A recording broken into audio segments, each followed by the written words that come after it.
ወይዘሮ ትዕግስት ጌታቸው ላለፉት 11 ዓመታት በአቅራቢያዋ በመገኘው በአዲስ ከተማ ክፍለ ከተማ በኮልፌ ጤና ጣቢያ በተለያዩ ጊዜያት ስትገለገል ኖራለች። ሁለት ልጆቿንም በቀዶ ሕክምና ነበር የወለደችው። ይሁንና በወቅቱ በጤና ጣቢያው የቀዶ ሕክምና አገልግሎት ባለመጀመሩ ወደ ሌላ ተቋም ለመሄድ ተገዳ ነበር። ከ11 ዓመት ጀምሮ ነው እንግዲህ የመጀመሪያ ልጅ 10 ዓመቱ ነው፣ ሁለተኛ ልጅ 3 ዓመቱ ነው፣ አሁን ሶስተኛ ይሄ ልወልድ ነው። እኔ መውለድ እዚህ ክትትል በጀመርኩበት ታይም ላይ ኦፕሬሽን አገልግሎት ይሰጡ ስላልነበረ በዛ ሰዓት ላይ ያው ሪፈር አድርገውኝ ጳውሎስ ነው ተመልኩት። አሁን ላይ በጤና ጣቢያው የቀዶ ሕክምና አገልግሎት ተጀምሯል። የአገልግሎቱ መጀመር በተለይም ለወላድ እናቶች የጎላ ፋይዳ እንድሰጥ አስችሏል። ሩሜ ያዳር ይባላል። ክትትል እዚህ ነበር ሲከታተሉኝ ቆይተው ማታ ላይ አስጊ ሁኔታ ላይ ሲሆን ከዚህ በላይ መቆየት ስለማይቻል የሽርቷ ስለፈሰሰ ልጄ እንዳትታፈን ኦፕራሲዮን አደረጉኝ ማለት ነው። እዚሁ በዛ ሰዓት እዚህ ኦፕራሲዮን ባያደርጉኝ ወደ ሌላ ቦታ በዛ ሰዓት ላላገኝ እችላለሁ ወይ የኔ ህይወት ወይ ደግሞ የልጄ ህይወት ሊያልፍ ይችላል ማለት ነው።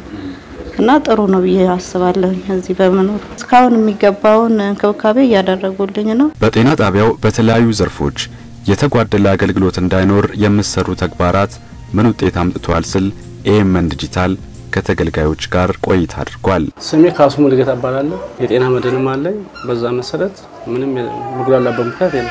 በፊት የነበረው በወረቀት ነው እና አሁን ከዚህ ወር በኋላ መሰለኝ ሲስተም አድርገዋል። ምንም መጉላላት የለም።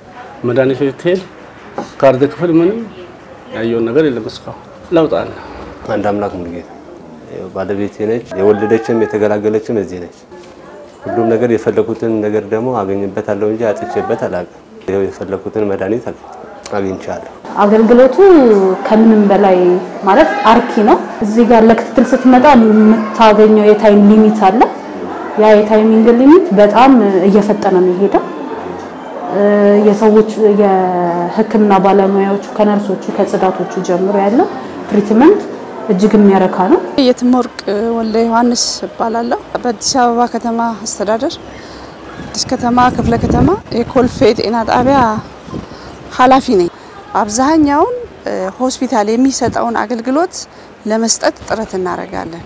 ብዙ እናት አሁን ከኛ ተቋም ላይ ወደ ሆስፒታል ሄደው አገልግሎት የሚያገኙ የሪፈራል ቁጥራችን በጣም አነስተኛ ነው። ሌላው በጣም አጠንክረን የምንሰራው ማህበረሰባችን በብዛት የሚያነሳው ነገር አለ። የላብራቶሪና የፋርማሲ አገልግሎት መቆራረጥ ሰርቪስ ኢንተራፕሽን የምንለው ነገር ማለት እሱን ቶታሊ ነው ያስቀረነው ማለት ነው። የ9 ወር የሥራ አፈጻጸም ግምገማ ላይ አንድም ስቶክ አውት የለኝም። ስቶክ አውት ማለት የመድኃኒት አለመኖር በዚያው ልክ የኢመርጀንሲ አገልግሎት ነው። ኦኬ በሁሉም የተሟላ የኢመርጀንሲ አገልግሎት ይሰጣል ማለት ነው። ከማህበረሰባችን ጋር ቢያንስ በ3 ወር አንዴ እንገናኛለን። የ3 ወር ስራዎችን እንገመግማለን። ይናገራሉ በግልጽ ማለት ነው። የላብራቶሪ ክፍል ከእናቶች ርቆናል ነው ያሉት። አየ ትክክለኛ ጥያቄ ነው አይደል? አሁን የኛ የእናቶች ክትትል ሁለተኛ ፎቅ እዚህ የምናየው ህንጻ ላይ ነው። ላብራቶሪው ደግሞ የት ነው?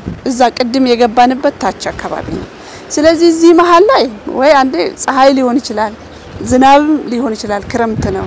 ስለዚህ እዛ ሄዱ ማለት ትንሽ ይከብዳል ሳምፕል ለመስጠት። እናቶች ሳምፕል ለመስጠት እዛ መሄዳቸው አይቀርም። ስለዚህ ላብራቶሪን ወደዚህ ነው ያመጣነው የነሱ ማለት የነፍሰ ጡር እናቶች ምርመራ በሙሉ እዚህ ነው ያመጣንላቸው። ኦኬ ማህበረሰቡ ምን ያህል እኛን እንደሚከታተለን የሚሰጠው ፊድባክ ደግሞ ስትሰራ ምን ያህል አፕሪሺየት እንደሚያደርግ ያየነው በሱ ነው።